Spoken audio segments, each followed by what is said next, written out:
Welcome to తొలి వార్త. ప్రజల కోసం ప్రజల పక్షం. వార్తలు చదువుతుంది మీ మాధురి. ప్రజల సమస్యలకు పరిష్కారం ఇవ్వడమే మా లక్ష్యం. జిల్లా SP D Janaki IPS. Police సేవలు ప్రజలకు మరింత అందుబాటులో ఉండాలన్నదే మా కృషి. ప్రతి సోమవారం జిల్లాలో పోలీస్ నిర్వహించే గ్రీవెన్స్ డే కార్యక్రమంలో భాగంగా ఈరోజు మహబూబ్ నగర్ జిల్లా పోలీస్ ప్రధాన కార్యాలయంలో జిల్లా ఎస్పీ డి జానకి ఐపీఎస్ జిల్లాలోని వివిధ ప్రాంతాల నుంచి వచ్చిన 6 మంది ప్రజలతో నేరుగా భేటీ అయ్యారు. వారు తీసుకువచ్చిన సమస్యలు, ఫిర్యాదులు తన సమక్షంలో పరిశీలించి సంబంధిత పోలీస్ అధికారులకు ఫోన్ చేసి తక్షణ చర్యలు తీసుకోవాలని సూచించారు.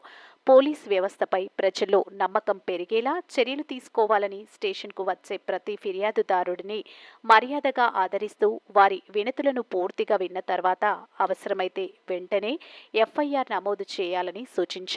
రెవెన్యూకు సంబంధించిన భూ సమస్యల విషయంలో సంబంధిత తహసీల్దార్తో సమన్వయం చేసుకుని వ్యవహరించాలన్నారు. ఎస్పీ ఆఫీస్కు, పోలీస్ స్టేషన్లకు వచ్చే ఫిర్యాదుదారులు మధ్యవర్తుల అవసరం లేకుండా ప్రత్యక్షంగా తమ సమస్యలు వివరించాలని, పోలీస్ శాఖ ప్రజలతో నేరుగా వ్యవహరించేందుకు సిద్ధంగా ఉందని వారు తెలిపారు. మీ తొలివార్తా న్యూస్ని సబ్స్క్రైబ్ చేసి, లైక్ చేసి, షేర్ చేయండి.